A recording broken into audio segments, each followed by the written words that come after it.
फैजल खान के ऊपर।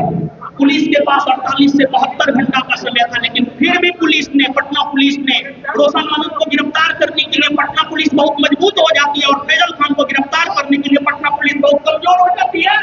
कहीं ना कहीं पुलिस प्रशासन यही देखिए, हमारा जो सुशासन है उसमें यही तो है।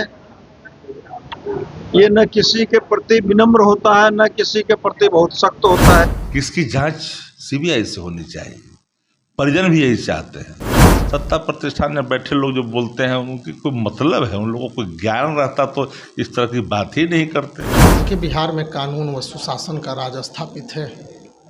हमारी सरकार न किसी को फंसाने का काम करती है, न किसी को बचाने का काम करती है। दोषी कोई भी होगा, जिन्होंने अपराध करने का काम किया होगा, वह कितना भी बड़ा पहुंच वाला रसूख वाला क्यों न हो, कानून के हाथ से बच नहीं सकता है। पटना के प्रसिद्ध शिक्षक खान सर और ज्ञान बिंदु के रोशन आनंद का विवाद पर अब एक नया मोड़ सामने आ गया।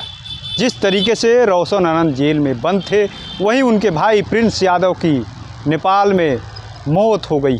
अब बिहार में मौत पर सियासत शुरू हो गई। आरजेडी के नेता प्रतिपक्ष तेजस्वी यादव ने जहां सीबीआई जांच की मांग किया है, वहीं रोशन आनंद ने जेल से बाहर आते ही कई सारे सवाल खड़े कर दिए।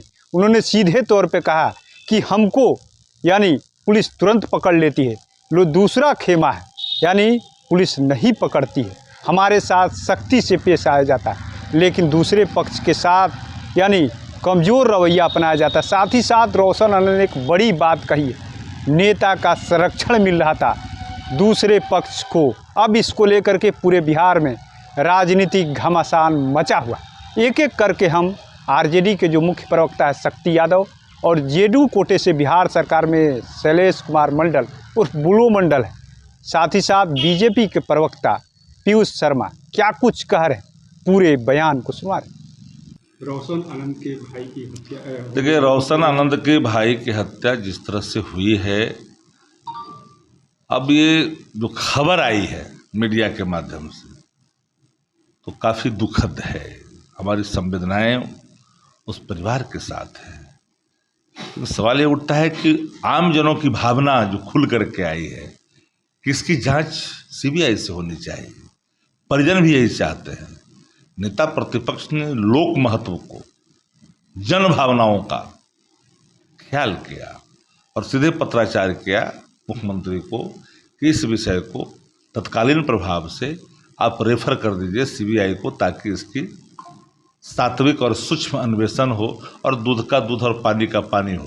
क्योंकि मेडिकल रिपोर्ट भी आनी बाकी है, चूँकि ये मामला ऐसे भी दो राष्ट्रों के बीच में है, जिसमें एक्सटर्नल अफेयर्स डिपार्टमेंट और होम मिनिस्ट्री सबको बीच में आना पड़ेगा, राज्य सरकार की भूमिकाएं भी होगी। तो इस परिस्थितियों में जो पेचीदा न हो, इसलिए मामला सीधे तौर पर उन्होंने लिखा है कि सीबीआई को दे देनी चाहिए। सत्ता प्रतिष्ठान में बैठे लोग जो बोलते हैं उनकी कोई मतलब है, उन लोगों को ज्ञान रहता तो इस तरह की बात ही नहीं करते। जिस तरीके से रोशन आनंद ने कहा है कि किस नेता का संरक्षण मिल रहा था, पुलिस हमारे प्रति सख्ती, दूसरे पक्ष के प्रति न। अच्छा ये बताइए, उस नेता की भी जांच होनी चाहिए। अब सवाल उठता है कि किसके प्रति कौन सख्त है, सत्ता किसकी है। दो चार पक्ष है जिसकी सत्ता है, चाहे वो चिराग पासवान जी की पार्टी हो, नीतीश कुमार जी की पार्टी हो, भारतीय जनता पार्टी हो, जीतनराम मांझी हो। हम लोग तो लगातार शुरू से ही हम लोग सवाल लिखते भी रहे। हम लोग सोशल मीडिया पर हमारे ट्विटर हैंडल को देख सकते हैं, हमने सदैव किसी का पक्ष नहीं लिया। हम न्याय की बात करते हैं। हमारे लिए हर शिक्षण संस्थान के लोग जो बच्चों को तालीम देते हैं उनके प्रति आदर का भाव है, लेकिन कोई जब बीच में मामला आएगा और ये मामला जब शिक्षण संस्थानों को कलंकित करने वाला होगा तो हम तो सात्विक जांच की बात करेंगे, हम किसी को आरोपित नहीं करेंगे। सात्विक जांच की बात करेंगे और दूध का दूध और पानी का पानी करने के लिए भी कहेंगे। रोशन आनंद ने जेल से छूटते ही उन्होंने कहा है कि कई नेताओं का जो है संरक्षण था, उसकी भी सीबीआई जांच होनी चाहिए, किनका संरक्षण मिला। जो भी नियम कानून के तहत आएगा मामला तो उसको तो हमारी सरकार जांच कराएगी ना। तो इसमें कौन बड़ी बात हो गई? ये भी कहें सर कि मेरा भाई को दोबारा पोस्टमार्टम बिहार में क्यों नहीं हुआ, इस पर जो है सवाल है। कुछ दोबारा नेपाल में पोस्टमार्टम हो पाया गया था, लेकिन वो तरह से कि बिहार में उनको डिमांड करना चाहिए ना, नेता प्रतिपक्ष लीडर लेकिन अभी तक कोई सुनवाई नहीं हुई। तो उसका तो लाश जो मतलब जला दिया गया होगा ना, तब फिर अब कौन सी होगा? ऑलरेडी जब एक बार वहाँ पे हो गए तो फिर अब दूसरा क्या प्रक्रिया है वो तो देख के करवाना होगा ना। कहा है सीधे तौर पर कि प्रशासन एक तरफ जो है हमारे प्रति सख्त थी और दूसरे पक्ष के प्रति काफी नरम दिखी। कहीं ना कहीं पुलिस प्रशासन यही देखिए, हमारा जो सुशासन है उसमें यही तो है, ये न किसी के प्रति विनम्र होता है न किसी के प्रति बहुत सख्त होता है। जो रास्ता है, जो नियम कानून कहता है उस पर काम करती है सरकार। सीबीआई जांच की बात हो रही है। सीबीआई वो तो विजय राव ने बताया ना कि अगर बिहार सरकार अपने उससे संतुष्ट नहीं होगी तो इसको सीबीआई को दिया जाएगा। ये तो सरकारी प्रक्रिया है। सम्राट चौधरी ने कल कहा कि सारे कोचिंग संस्थान बंद हो जाएंगे और जितने मंत्री के बेटे हैं वो गुरुकुल जैसे कोचिंग संस्थान में पढ़ेंगे। उन्होंने स्पष्ट कहा है कि हम शिक्षा को, जो हमारा विद्यालय है उसको वैसा बनाएंगे जहाँ पे कि मंत्री और सब सेक्रेटरी का बेटा भी पढ़ने लायक हो, और उसमें पढ़ावे नहीं पढ़ावे ये बहुत बड़ा, उसको थोड़े अब जबरदस्ती किया जाएगा कि आप वहीं पढ़ाइए, लेकिन उस लेवल का शिक्षा हम लोग बनाने का काम करें। कोचिंग संस्थान बंद हो गए सर। नहीं,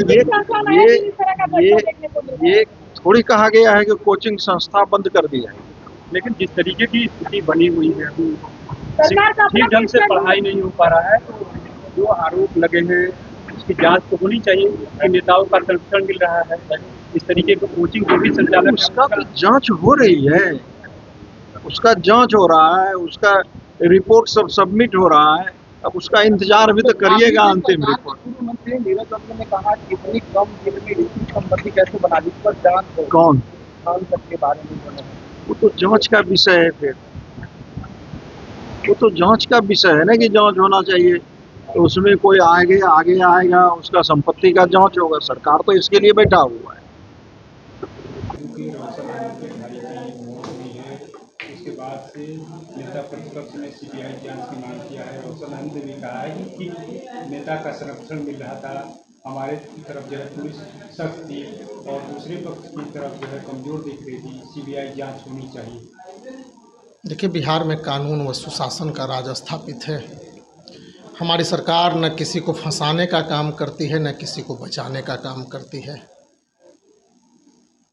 ज्ञान बिंदु कोचिंग संस्थान के निदेशक रोशन आनंद जी के भाई की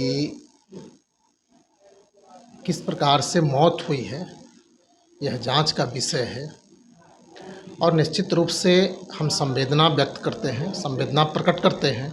दुखद घटना है। दोषी कोई भी होगा, जिन्होंने अपराध करने का काम किया होगा, वह कितना भी बड़ा पहुंच वाला रसूख वाला क्यों न हो, कानून के हाथ से बच नहीं सकता है।